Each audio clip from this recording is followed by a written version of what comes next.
Hi everyone! Welcome back to my little corner of the internet where I talk about whatever I want, which is mostly movies and TV.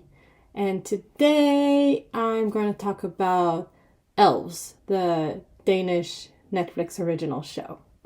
So I was actually curious about this show from the moment I saw the trailer last year, but then it kind of completely escaped my memory, my brain, my radar, whatever you want to call it, and I completely forgot about it until now. So, like I said, it's a Danish show, and I was surprised at how short it was.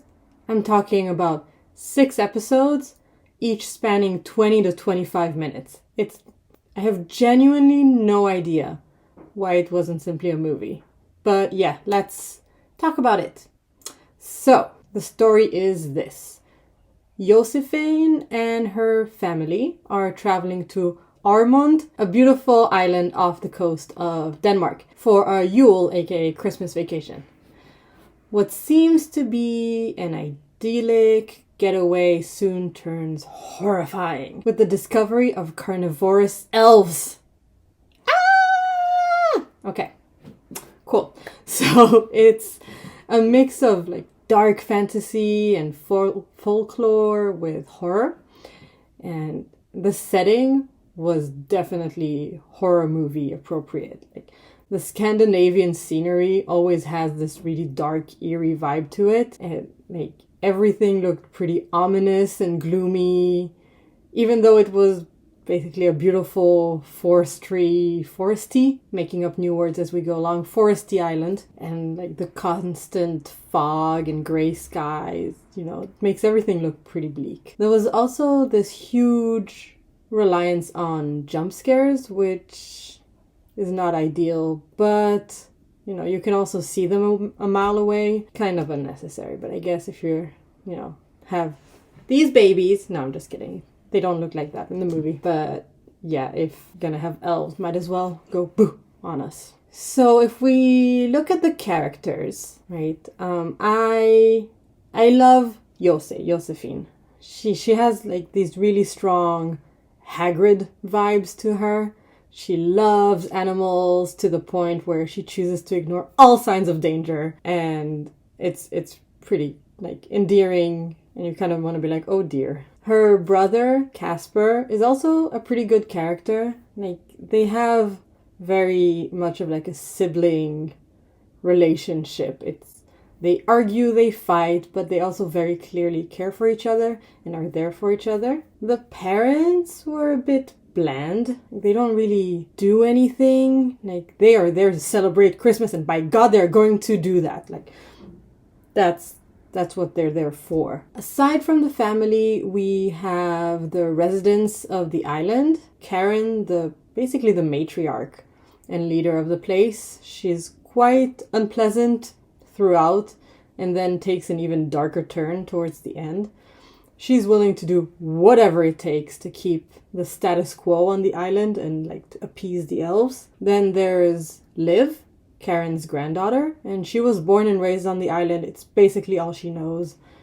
She hasn't been, very rarely been to the mainland, if at all. And then you have the last main islander, who is Muller, and he is very grumpy.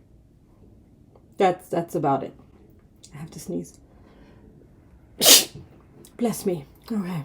We meet a few more islanders, but really, because of the length of the show, they're only introduced to see them die. The length of the show really works against it.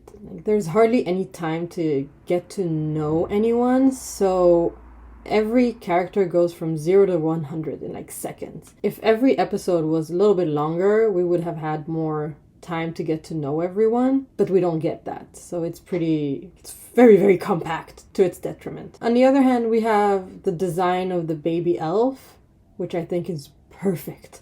It is the cutest thing in the world, so you can very quickly understand why Jose really wants to protect it. The design of the adult elves, though, had me a bit confused. Looking at stills of the design, I can more clearly understand it, but in the show, while it was moving, it was very hard to tell, but it looked like the upper half the head, the arms and torso, like all of that part was fine. They were pretty scary and very like wooden-esque.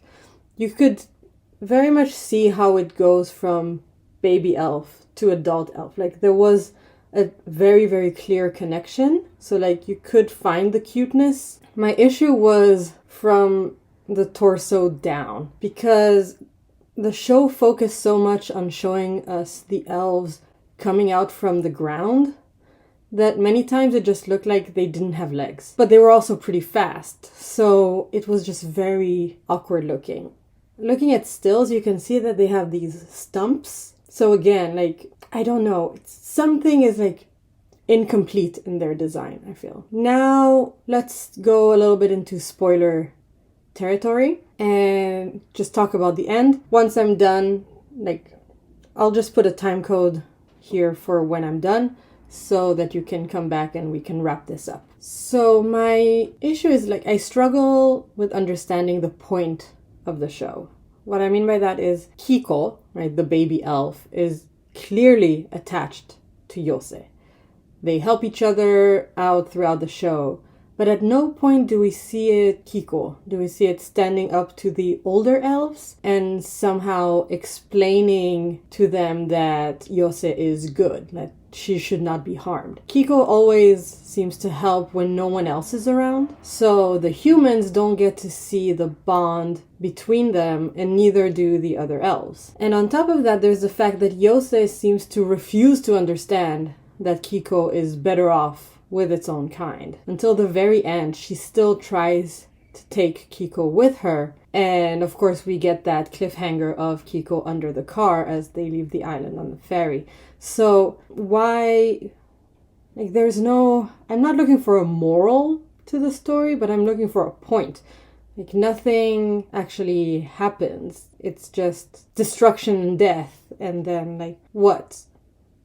Why should we maintain the status quo? Why shouldn't we? Like, give me a reason for why all of this happened. It was really lacking for me in that point. All right, end of spoilers. Welcome back. I mean, for you it was like a millisecond, but you know, for me I've been talking for like 2 minutes. It's fine. All right, so the ending for me was, I'm not talking about it, just like, you know, it was predictable. And the season finale, like, while it was action-packed, was full of characters making very odd choices. It felt very incomplete. Overall, the show felt very reminiscent of Gremlins and E.T., but with like a Scandinavian folklore twist to it. So it wasn't anything new, but it was a fun watch nonetheless, and definitely an easy one with such a short runtime. So it doesn't hurt to watch it. Also, if you're a scaredy cat like me, I think the show is okay for us. You know, like, I watched it at night and have minimal scarring. I don't think this little baby is gonna turn around and kill me in my sleep or anything. So it's okay. If you survive Gremlins and E.T., you can survive this one. If you can't survive those at nighttime, then either skip this entirely or watch it in daytime. In conclusion, it's a beautiful show taking place in a beautiful place. It is too short. The characters make very odd choices, and it's frustrating at that point. But yeah, have you watched this show? Or are you thinking of watching it? What did you think? What did you like? What didn't you like? What is drawing you to this show if you haven't watched it yet, but are curious about it? But yeah, let me know in the comments below.